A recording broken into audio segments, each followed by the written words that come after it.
વડોદરા આમ આદમી પાર્ટી દ્વારા મહાનગરપાલિકા ખાતે શહેરની સમસ્યાને લઈને મેયરને રજૂઆત માટે આવ્યા હતા।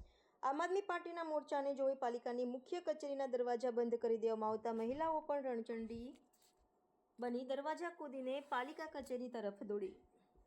મેયર પિંકીબેન સોની રાજીનામું આપે તેવી કરી માંગ। આમ આદમી પાર્ટીનો આક્ષેપ મેયર પનોતી છે, તેમને પોતાના સ્થાને રહેવાનો કોઈ અધિકાર નથી તેમ કહી મેયરની નેમપ્લેટ પર સહી ફેંકી તોડફોડ કરતા ઉત્તેજના।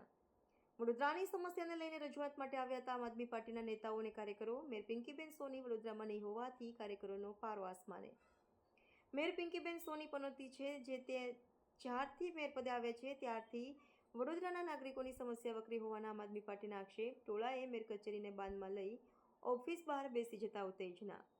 ઘટનાને પગલે પોલીસ દોડી આવી। શહેરની સમસ્યાનું નિવારણ નહીં આવે તો ભાજપા શાસનને ઉથલાવી નાખવાની ચીમકી।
દાદાગીરી છે તમારી, રજૂઆત ના કરી શકે। આ આખો પડ્યું હોય તો કોણ જવાબદાર આમાં?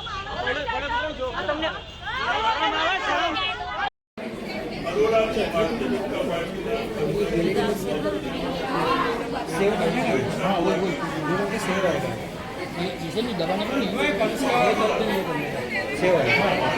શું મામલો હતો અને કેમ તમે કોઈ નંબર પ્લેટ કોની કાઢી? આજે અમે મેયરની નંબર પ્લેટ કાઢી છે અને બ્લેક સાઇન લગાવીને અમે કાળી પોતી એમને મારી છે કે આજે મેયર બનવાના લાયક નથી। પ્રથમ નાગરિક તરીકે જ્યારે ચૂંટાઈને અહીંયા સીટ ઉપર બેઠા છે ત્યારથી બરોડાની અંદર પનોતી છે, લોકોના મૃત્યુ થઈ રહ્યા છે, ચાહે પાણીથી, રોડ રસ્તાથી, બીમારીઓથી। અને રજૂઆત જ્યારે પબ્લિક કરવા આવે છે તો ત્યારે તાળા મારી દેવામાં આવે છે। રજૂઆત સાંભળવાની જગ્યાએ બહાર તાળા મારી દેવામાં આવે છે। તો આવા મેયરની અમને બરોડામાં કોઈ જ જરૂર નથી, એટલે રાજીનામું આપે।